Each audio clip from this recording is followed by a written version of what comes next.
उपस्थित सर्व,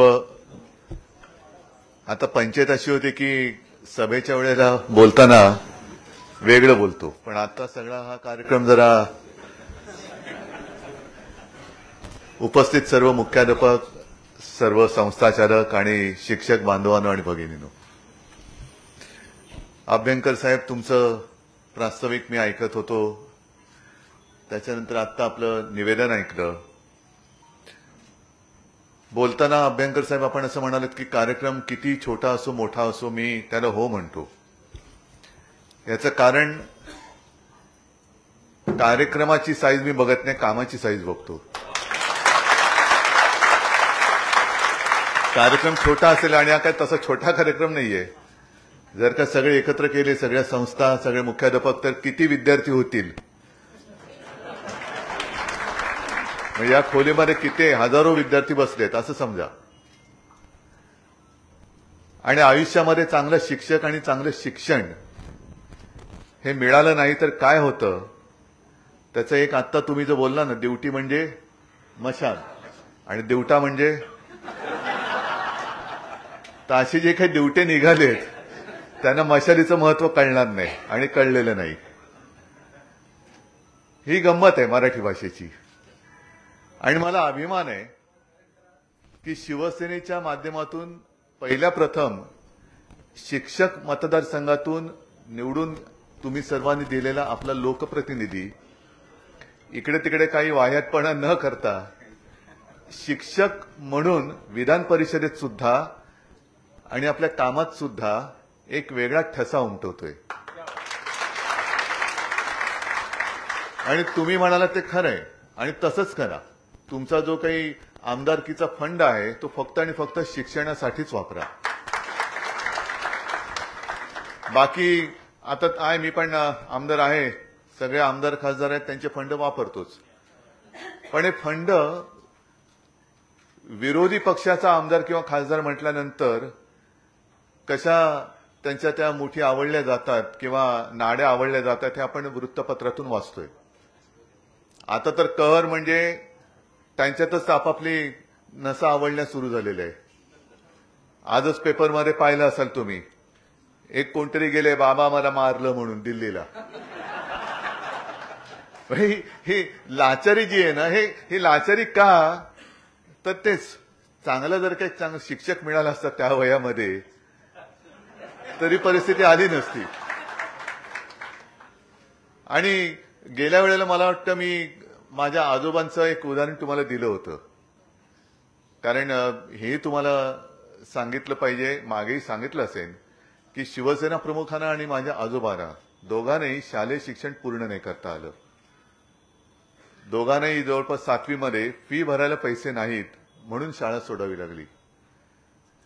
पण शाळा सुटली तरी त्यांचं शिक्षण नाही थांबलं. कारण घरामध्ये संस्कार हा एक विषय असतो, तो घरामध्ये जास्त असतो. आपण मुलांना संस्कारित करतो, संस्कार देतो म्हणजे नेमकं काय करतो. आई वडील आपल्या मुलांना संस्कार देतात म्हणजे काय करतायत की काय वह्या पुस्तकं पाटे घेऊन नाही बसत, तर स्वतःच्या वागणुकीतून एक आपण कसे वागतो तशी आपली मुलं वागत असतात.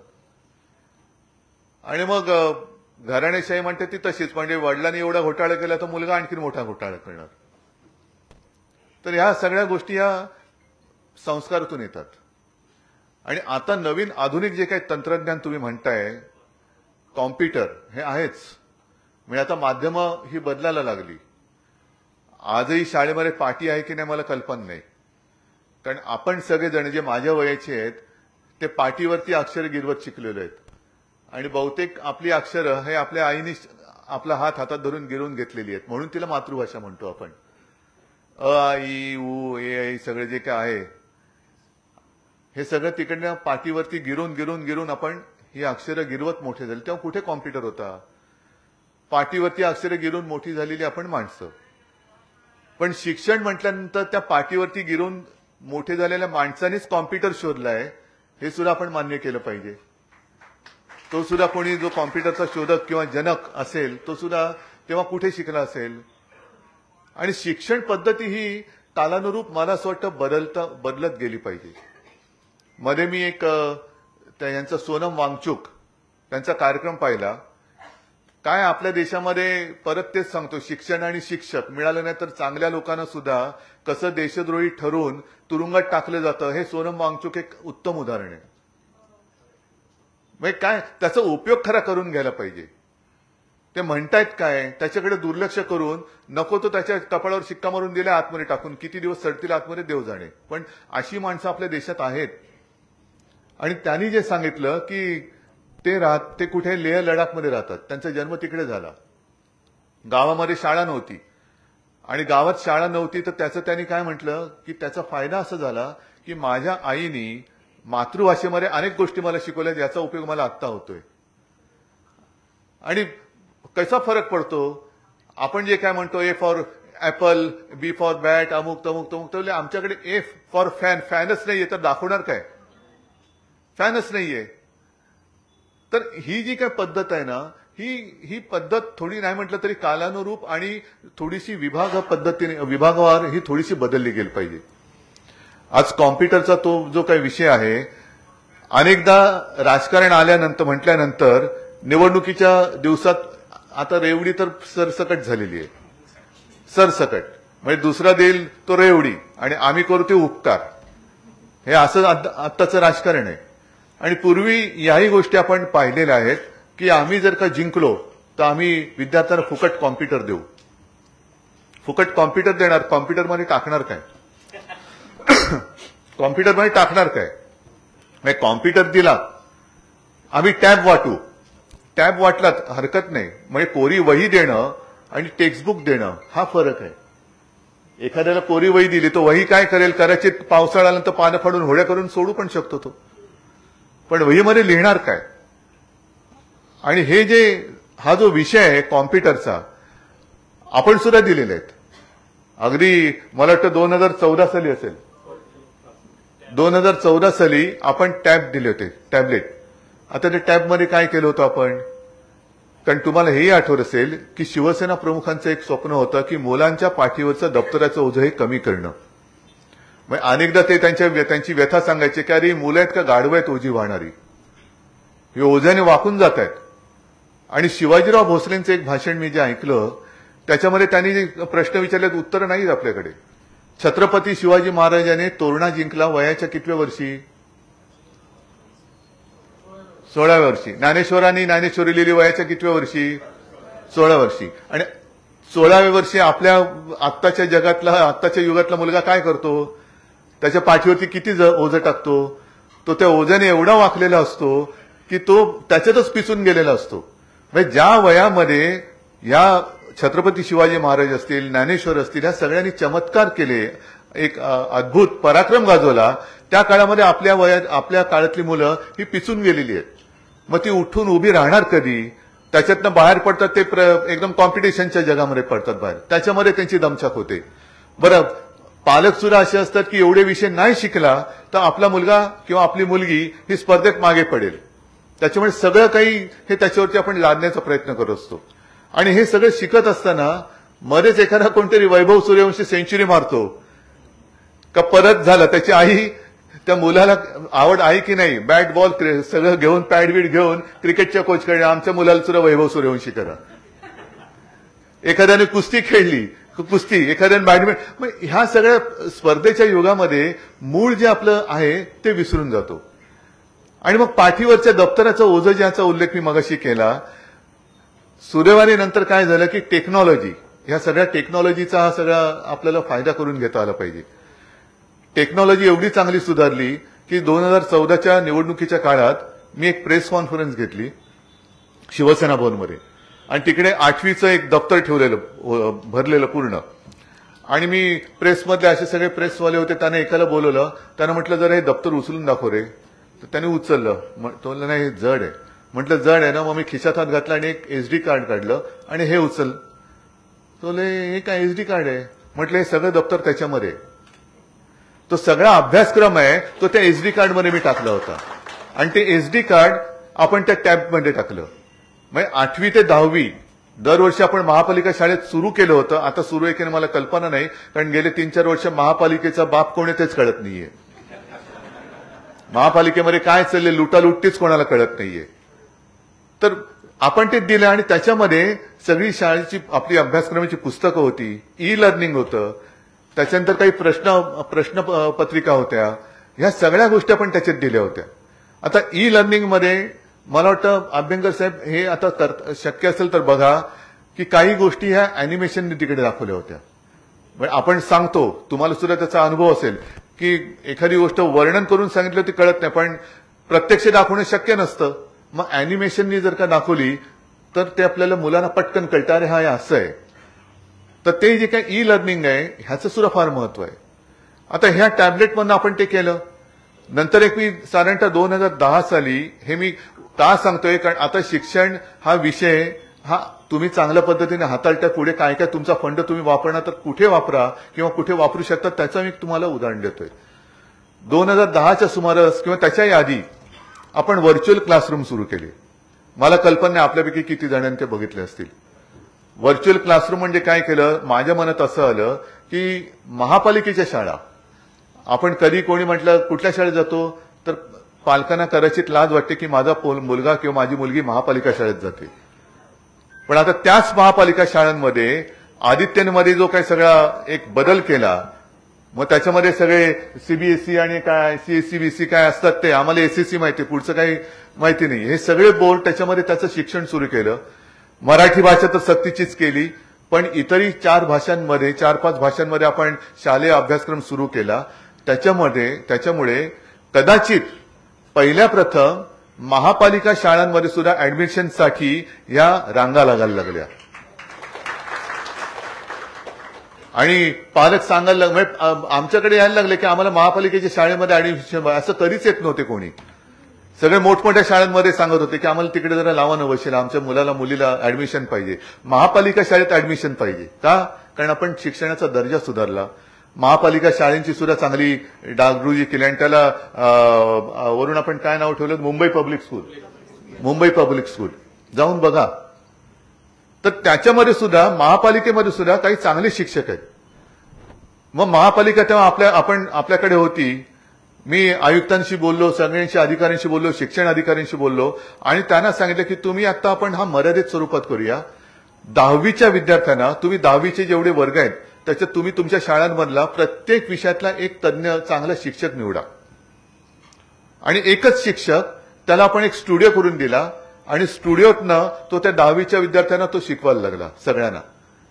म्हणजे शिक्षणाचा दर्जा आपण उंचावून समान करण्याचा हा एक प्रयत्न केला. आणि हा नुसता शिक्षक म्हणजे टीव्ही सुरू केल्यानंतर जसं चालतं तसं नाही, तर दोन्हीकडनं संभाषण. म्हणजे त्याचं शिकून झाल्यानंतर शाळेप्रमाणे तो शिक्षक विचारायचा, या शाळेत कोणाला काही प्रश्न आहे का, तो प्रश्न सगळ्या मुलांना ऐकायला जायचं, त्याचं उत्तर सगळ्यांना ऐकायला जायचं. आणि ही पद्धत मला आठवतंय की जेव्हा त्याचं आपण उद्घाटन केलं, कोणाला बोलवायचं तर डोक्यामध्ये विचार आला, नाव आलं डॉक्टर रघुनाथ माशेलकर. आता माशेलकर साहेबांशी बोलणार कोण, कारण मोठी माणसं आहेत, बिझी आहेत. मग त्यांना फोन केला आणि त्यांना फोन करून असं सांगितलं की माशेलकर साहेब एक कार्यक्रम असा आहे तर आपण यावं अशी आमची एक इच्छा आहे. तर मला त्याने सांगितलं की ठीक नाही मी येणार, पण मला जरा वेळ आणि कार्यक्रम काय आहे ते दिवस आणि वेळ जरा सांगाल तर बरं होईल. म्हणून माझ्याबरोबर मला वाटतं आदेश बांदेकर होते. आदेश बांदेकरना म्हटलं आदेश जरा तुम्ही प्लीज समजून सांगा. आदेशने त्याला एक 2-3 मिनिटं समजून सांगितल्यानंतर आदेश अरे नाही थांबा तुम्ही उद्धवजींशीच बोला. म्हटलं काय झालं, चिडलेत काय झालं. तुम्ही फोन घेतला, मला म्हणाले उद्धवजी तुम्ही विश्वास ठेवणार नाही, जे मी आता लिहितोय ते तुम्ही करताय, मी आता माझी डायरी बघणार नाही, मला वेळ आणि ठिकाण सांगा, मी आलो.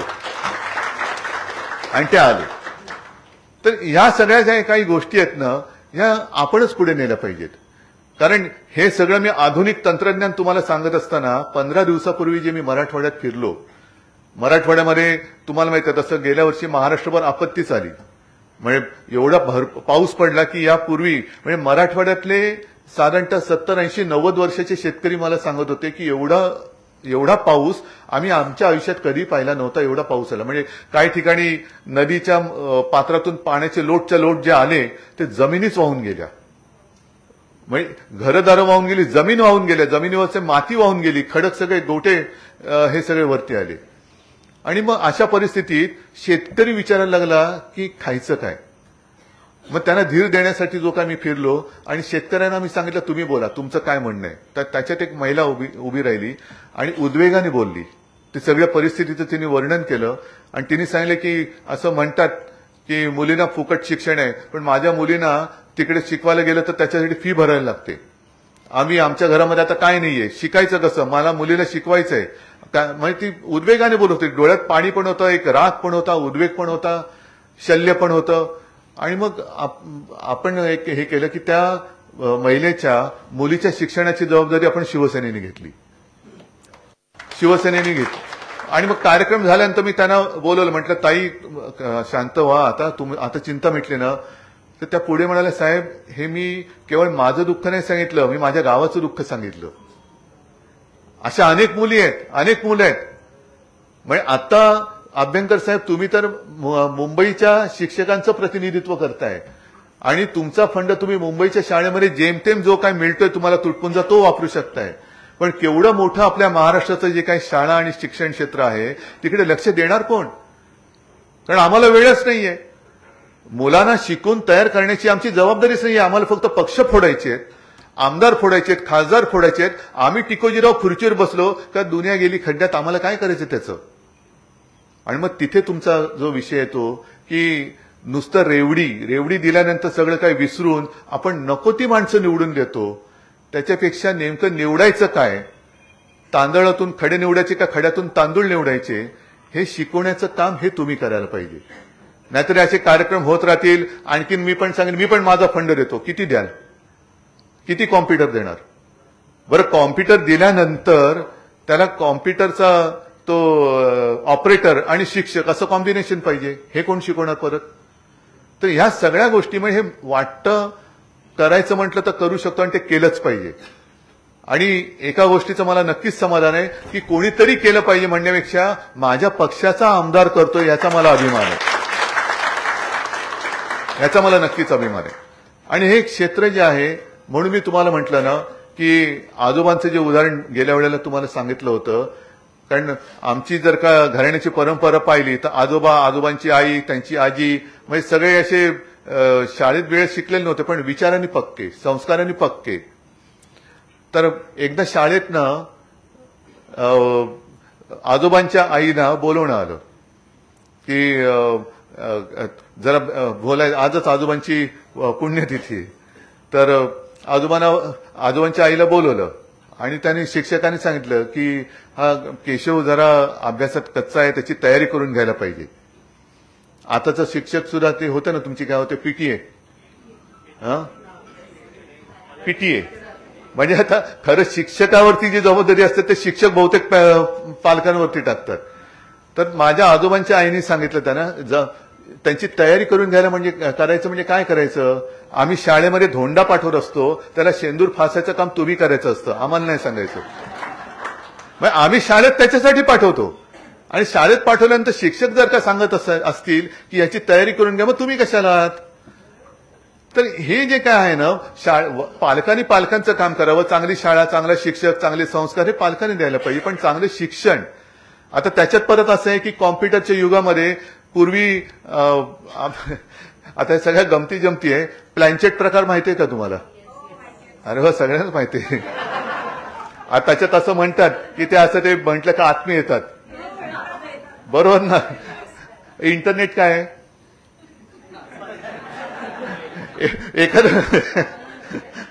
एखादा प्रश्न विचारला की ते उत्तर मिळायचं. तर इंटरनेटवरती जरा कुठे तुम्ही टक टक केलं का संपूर्ण त्याची कुंडली येते. पण ही माहिती झाली. माहितीला जेव्हा अनुभवाची जोड मिळते तेव्हा त्याचं ज्ञानात रूपांतर होतं, असा माझा समज आहे. आता त्या माहितीच्या आधारावरती त्याचं ज्ञानात रूपांतर करून त्याच्या चांगल्या मूर्त्या घडवण्याचं काम हे करणं हे तुमचं काम आहे. आणि या कामासाठी आमच्याकडनं जे लागेल, ज्या वेळेला लागेल ते आम्ही यथाशक्ती केल्याशिवाय राहणार नाही. एवढं एकच वचन तुम्हाला देतो आणि शुभेच्छा देतो. जय हिंद, जय महाराष्ट्र.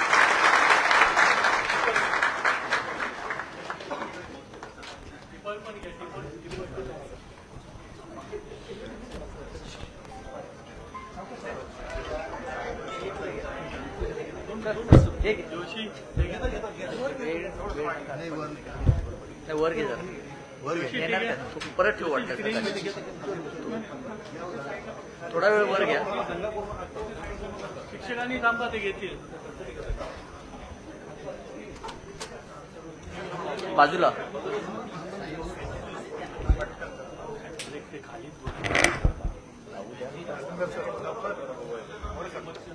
नाव घ्या सर.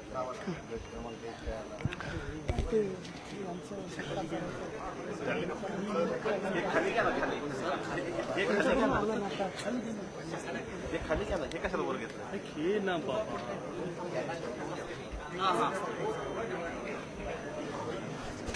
मग ते माझं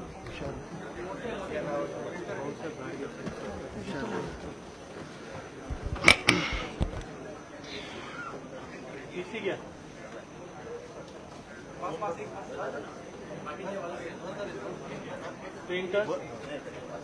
प्रिंटर घ्या. दिलं 5 इकडून ठेवा, 5 तिकडून ठेवा.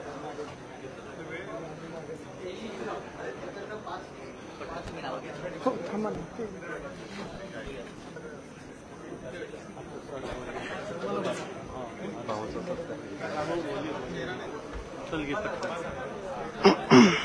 पटकन.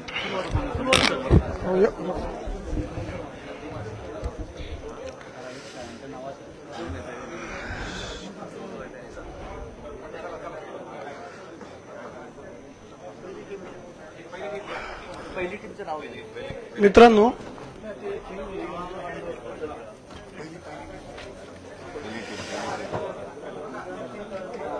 पहिल्या ग्रुपच्या नावांची मी उद्घोषणा करतोय. कृपया पहिल्या जंत्रीमध्ये ज्या शाळा आहेत त्या शाळांतील संस्थाचालक किंवा मुख्याध्यापक यांनी इथे उपस्थित व्हायचे. सेंट थॉमस हायस्कूल गोरेगाव पूर्व, नंदादीप हायस्कूल गोरेगाव पूर्व, सन्मित्र हायस्कूल गोरेगाव पूर्व, अभि गोरेगावकर इंग्लिश